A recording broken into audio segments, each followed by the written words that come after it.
Cyber প্রতারণা মামলার তদন্তে এবার বেআইনি কারবারের পর্দা ফাঁস হলো। উত্তর চব্বিশ পরগনার টিটাগড়, যেখানে বেআইনি আধার ভোটার কার্ড তৈরির চক্র এবার প্রকাশ্যে চলে এলো। শুধুমাত্র টাকার বিনিময়ে বিভিন্ন সরকারি পরিচয়পত্র এইভাবেই তৈরি করা হতো। বিস্তারিত জানতে সরাসরি চলে যাব, পার্থপ্রতিম ঘোষ রয়েছেন আমাদের সঙ্গে। পার্থ, কিভাবে পয়সা দিলেই একেবারে সরকারি পরিচয়পত্র সহজেই তৈরি করা যেত, কিভাবে চলতো এই চক্র?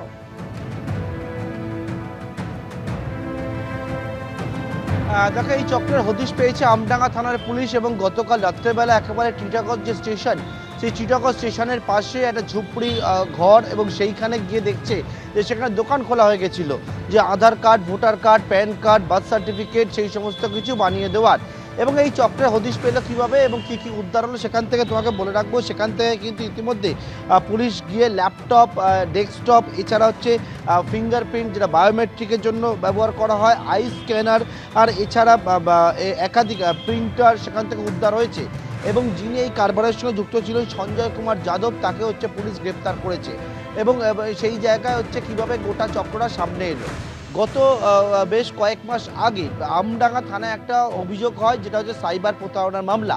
এবং এই সাইবার প্রতারণা মামলা যখন তদন্ত করতে শুরু করে পুলিশ, এবং সেই তদন্ত শুরু করে তারা দেখতে পায় যে সেই যারা প্রতারিত হয়েছে তাদের কাছ থেকে যে টাকা নেওয়া হয়েছে সেই টাকা বিভিন্ন অ্যাকাউন্টে চলে যাচ্ছে। এবং এটা একেবারে সাইবার প্রতারণা এই বিষয়গুলির আগেও এসেছিল, কিন্তু যখন সেই অ্যাকাউন্টে কার কাছে যাচ্ছে সেই অ্যাকাউন্টের সূত্র ধরে দেখতে পায় যে সেই অ্যাকাউন্ট যে খোলা হয়েছিল যে আধার কার্ড দিয়ে, সেই আধার কার্ডের সূত্র ধরে সেই আধার কার্ডের যে ঠিকানা, ধরো একজনের নামে আধার কার্ড তৈরি হয়েছে, তার নামে অ্যাকাউন্ট রয়েছে, এবং সেখানে দেখতে পাওয়া যায় যে ব্যক্তির নামেই আধার কার্ডটি রয়েছে সেই ব্যক্তির যে ঠিকানায় আধার কার্ড খোলা হয়েছে এবং যার পরিপ্রেক্ষিতে হচ্ছে ব্যাংক অ্যাকাউন্ট খুলে সেখানে হচ্ছে প্রতারণার টাকা ঢুকছে এবং সেই টাকা উইথড্রল হয়ে যাচ্ছে। এবং সেই জায়গায় গিয়ে দেখা যাচ্ছে যে ঠিকানা, সেই ঠিকানা হচ্ছে ভুয়ো। অর্থাৎ একজন ব্যক্তি ভুয়ো ঠিকানা দিয়ে কয়েকটা ছবি এবং নাম ব্যবহার করে এই রকমভাবে আধার কার্ড বানিয়েছিল।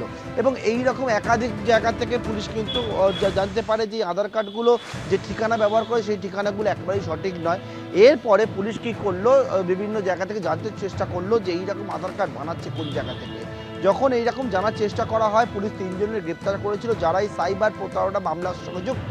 এবং সেই গ্রেপ্তার করার পর তাদের কাছ থেকে পাওয়া তথ্য জানতে পারে এবং এই চাঞ্চল্যকর তথ্য পুলিশের কাছে উঠে আসে যে একেবারে টিটাগড় স্টেশন, সেই স্টেশনের পাশে দোকান খুলে সেখানে হচ্ছে আধার কার্ড বানানো হচ্ছে। অর্থাৎ টাকা দিলেই করি ফেললেই হচ্ছে এইরকম আধার কার্ড সেটা বানিয়ে দেওয়া হয়, সেখানে ভোটার কার্ড পর্যন্ত বানিয়ে দেওয়া হয়, এমনকি বার্থ সার্টিফিকেট পর্যন্ত বানিয়ে দেওয়া হয়। তারপরে গতকাল রাত্রেবেলা আমডাঙ্গা থানা পুলিশ আর সেই জায়গায় গিয়ে হানা দেয়, টিটাগড় থানাকে সঙ্গে করে নিয়ে সেখানে যায় এবং যাওয়ার পরে সেখানে গিয়ে দেখে যে সেখানে হচ্ছে একেবারে দোকান খুলে আধার কার্ড বানানোর চক্র চলছে। এবং এই জায়গা থেকে তারা মনে করছে যে এই জায়গা থেকে অনেককেই এইরকমভাবে বেআইনিভাবে তারা আধার কার্ড বানিয়ে দিয়েছে এবং সেই আধার কার্ড হচ্ছে ইস্যু বিভিন্ন জায়গায় যাচ্ছে এবং সেইখান থেকে হচ্ছে যে এইরকম অনৈতিক নানা কারবারের সঙ্গে যুক্ত হচ্ছে। কিন্তু প্রশ্ন হচ্ছে এই কারবার দীর্ঘদিন ধরে চলছিল কিভাবে, এবং এই কারবারটা অনেক দিন ধরে চলছিল বলে মনে করা হচ্ছে। এর পিছনে একটা বড় সড়ো চক্র রয়েছে বলে পুলিশের অনুমান। আমডাঙ্গা থানার এই যে তদন্ত, সেই তদন্তে এই জাল করে বা এইরকমভাবে বেআইনিভাবে আধার কার্ড বানানোর যে চক্রের হদিশ পেয়েছেন তারা, এবং ইতিমধ্যে একজনকে গ্রেপ্তারও করেছে। তাকে হেফাজতে নিয়ে বাকি বিষয়গুলো জানার চেষ্টা করবে তদন্তকারী আধিকারিকরা। তুমি দেখেছো যে সম্প্রতি পরপর উঠে আসছে যে কলকাতা শহর থেকে শুরু করে এমনকি রাজ্যের মধ্যে কখনো জঙ্গি, কখনো আইএসআই চর সন্দেহে গ্রেপ্তার হচ্ছে, তাদের কাছ থেকে এইরকমভাবে আধার কার্ড, ভোটার কার্ড, তারা এখানে স্থায়ী বাসিন্দা হয়ে যাচ্ছে। অর্থাৎ এই আবহের মধ্যে দেখা যাচ্ছে যে একবার দোকান খুলে এইরকমভাবে আধার কার্ড বানিয়ে দিচ্ছে। এইটা কিন্তু যথেষ্ট চিন্তার ভাত রয়েছে তদন্তকারীদের কাছে এবং তারা গোটা বিষয়টা আরো বিস্তারিত জানার চেষ্টা করছে। একেবারে প্রথমে তোমার কাছে আবারও আসবো, অর্থাৎ সাইবার প্রতারণা তদন্ত করতে গিয়ে কিন্তু এই সমস্ত তথ্য এখন তদন্তকারীদের হাতে এসেছে।